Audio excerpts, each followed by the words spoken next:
It was a long day for William Samoei Ruto, the President of the Republic of Kenya, to try to call the country in order.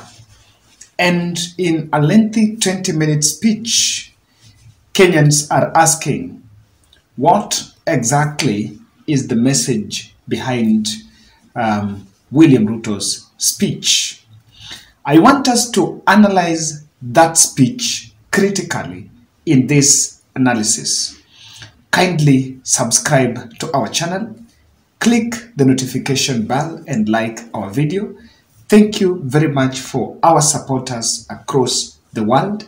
Those who support this podcast, nasema asanteni sana. Ladies and gentlemen, I want to analyze and make my observations, what I saw or what I gathered from William Ruto's 20-minute speech. But before that, let me show you how Sunday was. For the first time, President William Ruto did not attend a church service. He did not attend any church service. So, with the report saying that he was actually called up in a meeting in State House. Part of the members of that could be his Security Council. Coincidentally, Raila Odinga also skipped the church function that was held in the church event where Azimio leadership graced in the area of Kiambu, Ruiru, Kiambu County. So you could see Kalonzo, Martha Karua, and the rest of the Azimio leaders in Ruiru for that meeting, but Raila Odinga did not attend that meeting. Another thing that happened this Sunday is listening to the speeches by Martha Karua and Kalonzo Musyoka. They were a bit restrained, despite the fact that something happened and they were gagged from speaking politics in that church. Even though, to me, that I don't think is a bit, I don't think that was a big deal. They could still speak if they wanted. Let me take you to Kiambu. Moses Kuria was attending, not Kiambu, in Nyeri. Moses Kuria was attending an event in Nyeri. And once, when he was finishing his speech, he was asking the attendants of that event whether should government cede ground to Raila Odinga or continue the headline. He spoke about it in a manner likely to suggest that they're actually softening the stand. This is coming, and I know people who are saying, this is coming after a long weekend of daggers drawn by the Rigathi Gachagua telling Raila that Monday will be the end of you. And I remember that's why we actually raised alarm on the safety of Raila Odinga.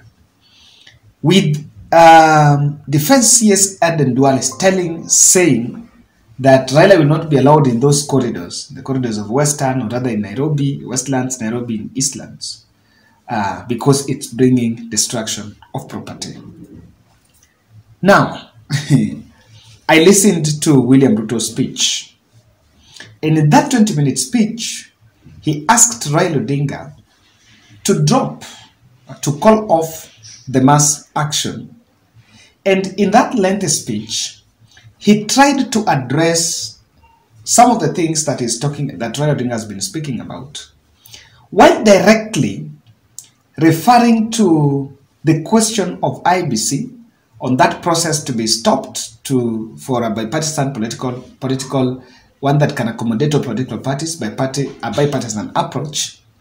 He seems to technically ignored or tried to suppress the question of servers.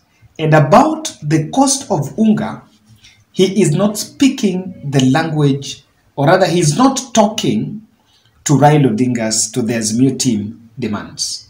The Azimio team have been saying that you need to bring back the subsidies so that you can cushion wananchi.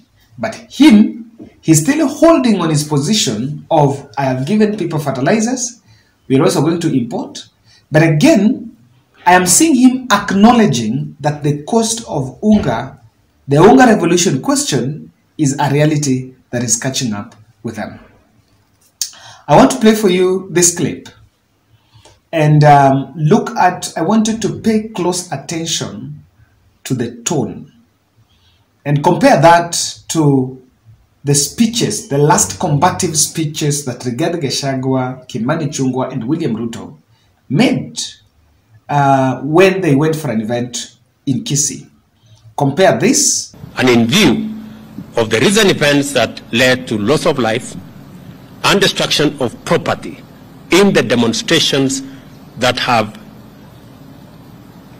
occasioned in our country for the last 2 weeks, I urge my brother Raila Odinga and the opposition to call off the demonstrations and to give this bipartisan approach a chance for us to take the country forward. So, listen to that. He seems to have toned down and is climbing down. What do you see? The other important question, and I think it was coming in the limelight, is the question of media. It's good. It's a good note that is saying we're not going to interfere. So the question of shutting internet and shutting TV, I agree with the president. We are beyond that nonsense. We are beyond that. We are not beyond those orthodox means. But why was it floated? You know, why was it floated, by the way? Because if it was one of the fake news, then they would have termed it fake news. But it was floated for some very serious narrative to put up. So, there is this, what he said about the freedom of media. I think it's equally important you get that soundbite. Now, ladies and gentlemen, if you listen to that speech, before we look at the critical observation in it, what do you make of that speech? I insist, I still hold. William Samoei Ruto has never been honest in anything he does. Everything is normally done for the camera. I can tell you, that press briefing was actually called to speak to Kenyans, and they were also asking Raila Odinga to call off, knowing that they also needed to ask the public to keep off. But in reality, there is a reality that has caught up with the President William Samoei Ruto. The reality has caught up with him. And I want to tell you that reality. From that speech, Ruto is actually acknowledging that we are in a crisis. And this is one thing that many of his allies have been struggling to downplay. And this is what is meant by this statement. Listen, I want you to get that. That the media should be left to carry out its duties, its broadcasts, irrespective of how unfair they may be. It doesn't really matter. But the media should be left alone, irrespective of how biased they may be. Okay, any other maneno? And just for the record, because I have seen some other people say, oh, maybe the media will be, I don't know what will be switched off. Take it from me. Kenya has come a long way.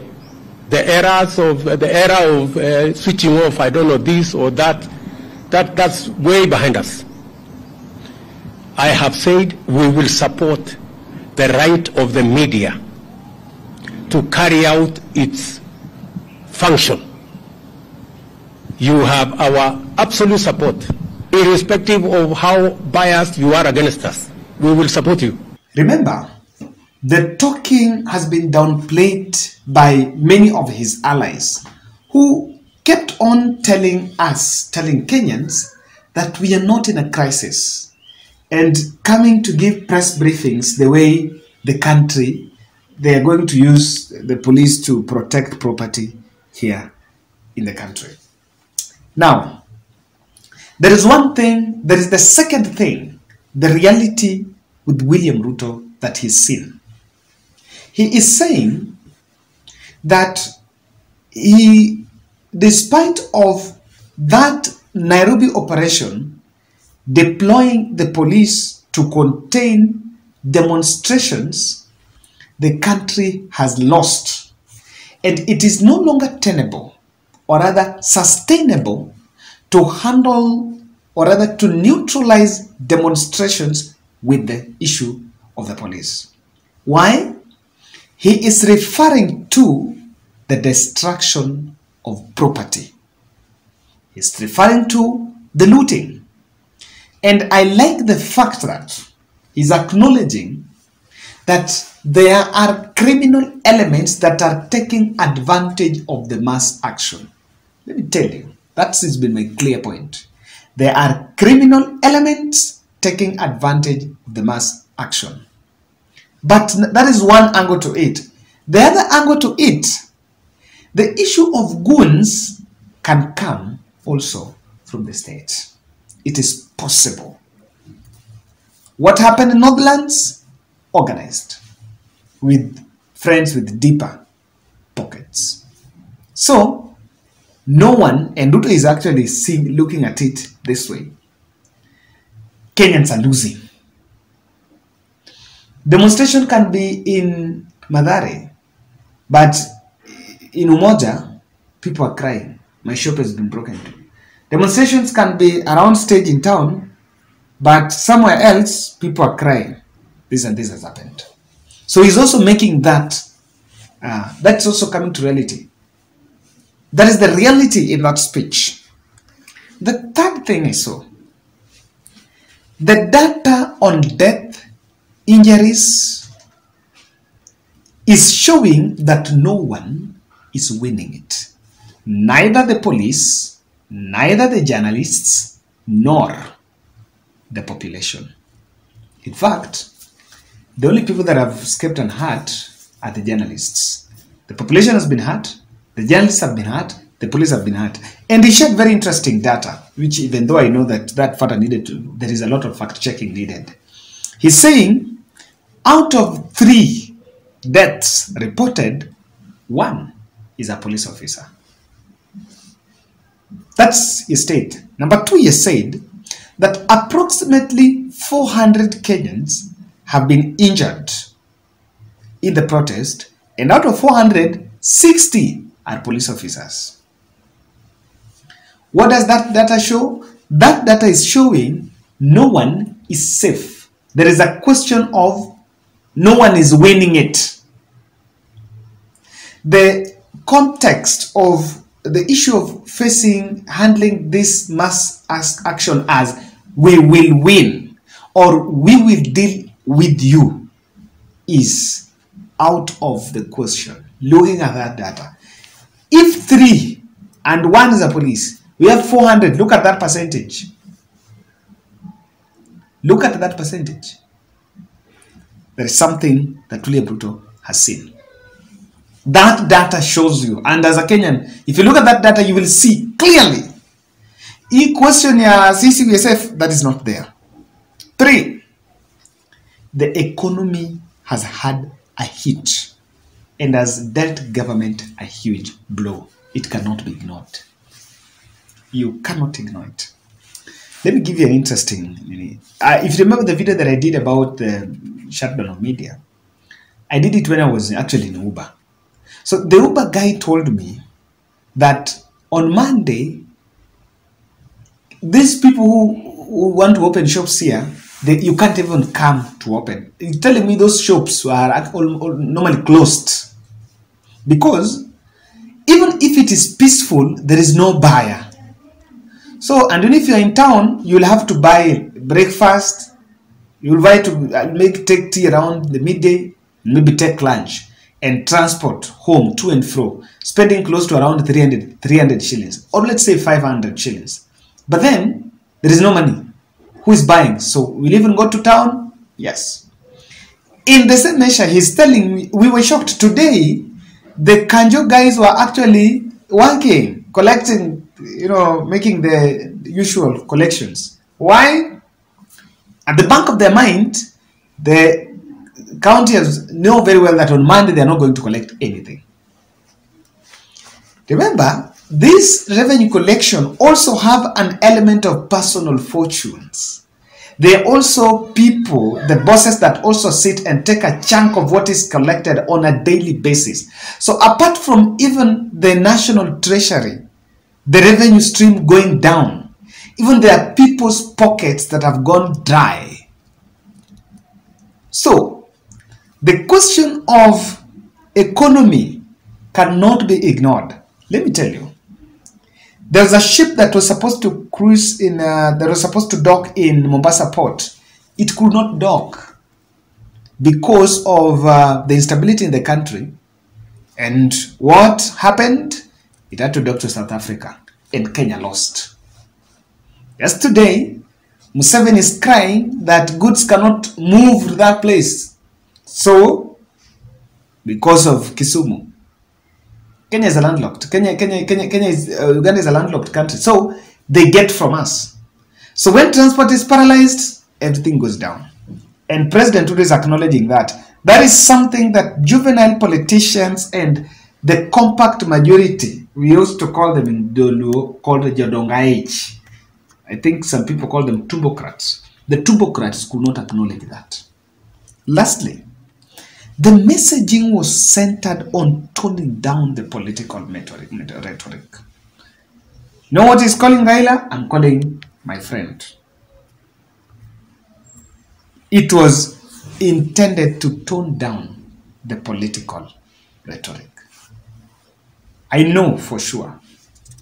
William Ruto is saying, give it time so that let's stop fighting so that we start talking. I'm waiting to see. But I can tell you, I don't trust William. I don't trust William, and it's not about my trust. It's about what the country needs. So let's see how this play out. It might usher new political dispensation, and we are coming back here with how Azimio is going to react to this.